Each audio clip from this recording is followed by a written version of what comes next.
लोणावळ्यात भुशी डॅममध्ये एकाच कुटुंबातील 5 जण वाहून गेल्याची घटना ताजी असताना आणखी तामिनी घाटातील प्लस व्हॅली इथे एका तरुणानं धबधब्यात उडी मारली आणि जोरदार पाण्यामध्ये तो वाहून गेला। सोशल मीडियावर या दोन्ही घटनांचे थरारक व्हिडिओ तुफान चर्चेत आले। दरवर्षी अशा घटना घडतात तरीही लोक आपला जीव धोक्यात टाकतात। धबधब्यासारख्या ठिकाणी भेट देताना खूप सावधगिरी बाळगावी लागते, अन्यथा होत्याचे नव्हते होण्यासाठी फार वेळ लागत नाही। लोणावळ्यात पाण्यात भिजणाऱ्यांना कुटुंबाने कल्पनाही केली नसेल की ज्या पाण्यात खेळत आहेत ते पुढील काही वेळात त्यांचा जीव घेऊ शकतं। अचानक पाण्याचा प्रवाह वाढला आणि लोकांच्या डोळ्यात देखत हे लोक वाहून गेले।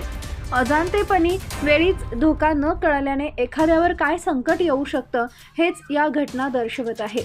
दरम्यान सध्या सोशल मीडियावर आणखी एक व्हिडिओ चर्चेत आलाय, ज्यामध्ये एका मिनिटामध्ये धबधब्याचे पाणी कसं वाढतं हे पाहायला मिळते।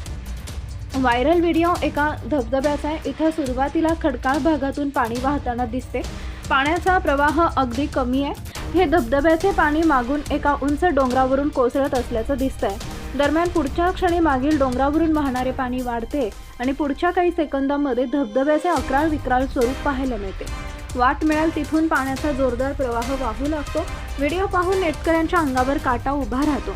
धबधब्यासारख्या ठिकाणी अशा घटना घडण्याची शक्यता खूप जास्त असते, त्यामुळे अशा ठिकाणी भेट देताना सतर्क राहणं, जास्त पाण्यामध्ये न जाणं सुरक्षित असते। अन्यथा कधी पाण्याचा जोर वाढेल आणि कधी पाण्याच्या प्रवाहाबरोबर आपण वाहून जाऊ हे लोकांना कळणार देखील नाही। व्हायरल व्हिडिओवर नेटकऱ्यांनी प्रतिक्रिया व्यक्त केली। एकानं लिहिलंय की विज्ञान आजपर्यंत पाण्याचा वेग अडवू शकलं नाही तर माणूस कोण आहे निसर्गासमोर। दुसरा म्हणाला तरीही काही लोक साहसच्या नावाखाली मूर्खपणा करायला जातात आणि धोका पत्करतात।